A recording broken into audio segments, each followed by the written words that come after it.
Hey, how's it going everybody? Welcome back to Aussie Fish Keeping. So in today's video, we're going to be talking about 3 signs that you can look out for to determine whether your fish are ready to breed or not.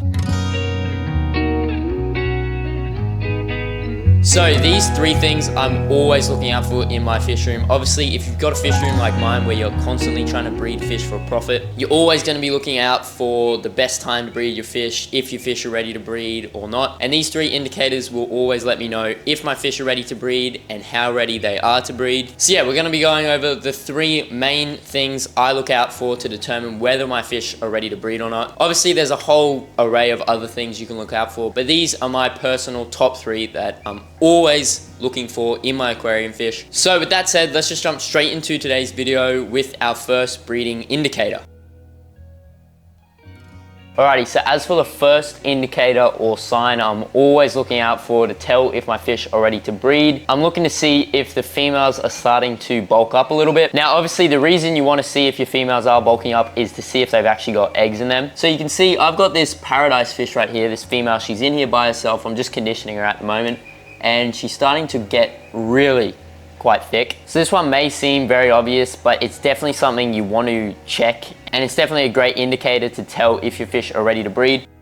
You don't want to try and breed your fish if they aren't looking bulky and if you haven't even conditioned them in the first place, just because it's going to be a waste of time. It's just going to waste their energy when you could just, instead of breeding them, condition them for an extra few days and then try and breed them then. That way you don't lose all that progress and you don't just get like a tiny spawn or an infertile spawn or just no spawn at all. So yeah, this female right here is definitely a great example of something that I'd look for to breed. She's pretty much ready to go whenever. I'm just conditioning the male at the moment. I want him to blow a bubble nest before I try and breed them, so we're just waiting for him.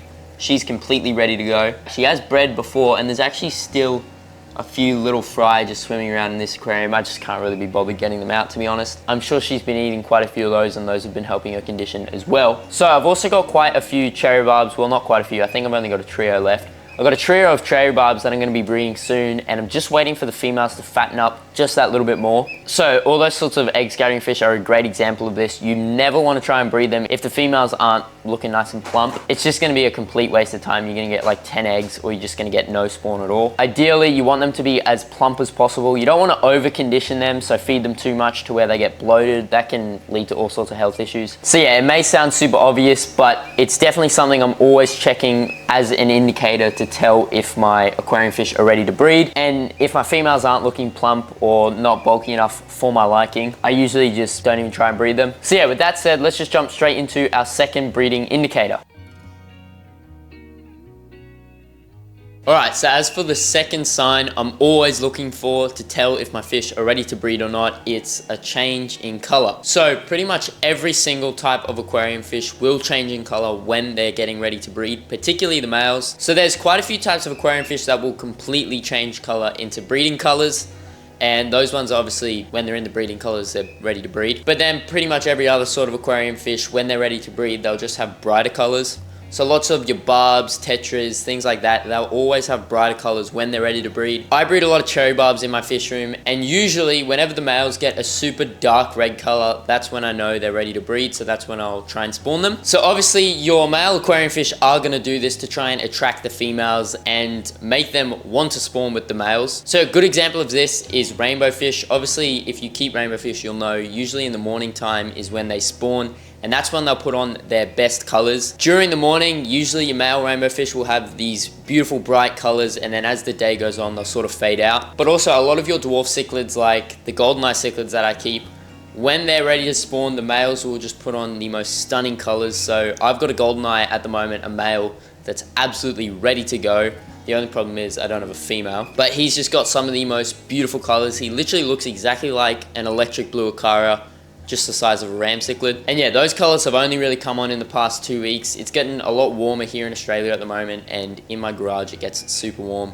So obviously that's triggering him to want to spawn. I've also been feeding a lot of live food lately, so again, another trigger for them. And it just made him put on these beautiful colors. So hopefully, fingers crossed, I can find a female to breed with him. So yeah, it might sound like just a super obvious one, but color is definitely something I always look out for when I'm wanting to breed my aquarium fish.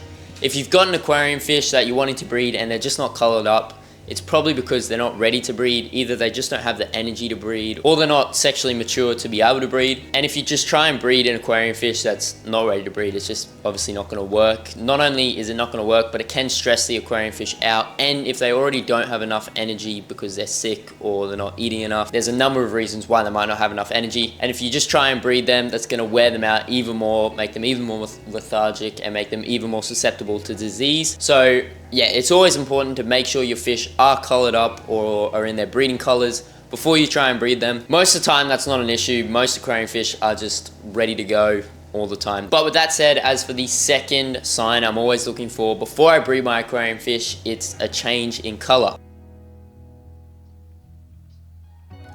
Alright, so as for the final indicator or sign I look for when I'm getting ready to breed my fish, it's a change in behavior. So I've got a few examples of this in my fish room at the moment, and I'll obviously throw up some overlay footage. One species in particular that I'm keeping, the paradise fish, they're very territorial at the moment. They're 100% ready to breed. So I have a tank full of males, and there's a few other like miscellaneous fish in there as well.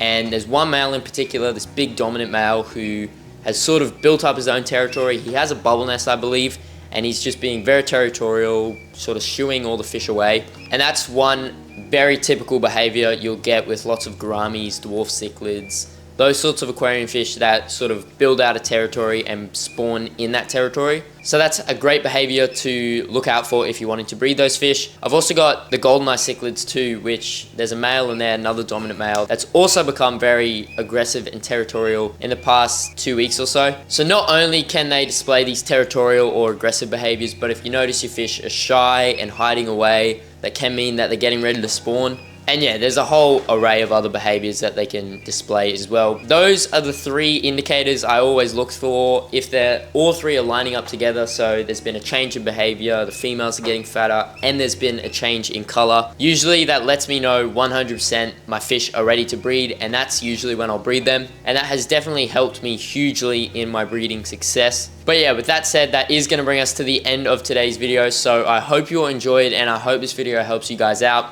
Again, this is my personal list of things I like to check for before I breed my fish. Pretty much 100% of the time in my experience, these three things will always happen before my fish breed. If you did enjoy today's video, please make sure to go down and subscribe. And while you're down there, smash the like button and comment your thoughts on today's video. I always love going down there and reading all the comments, and I try to reply back to every comment I get. Also, make sure to go check out my website, aussiefishkeeping.com. That's where I sell a lot of the aquarium fish that I breed and get from wholesalers and local breeders. Thank you all so much for sticking around to the end. I'm going to try and start posting more frequently. I want to get back up to 1 or 2 posts a week, and I've got a few very interesting videos coming out soon. So yeah, stay tuned for those, but thank you all so much for sticking around to the end. I hope you all enjoyed, and I'll see you all in that next video.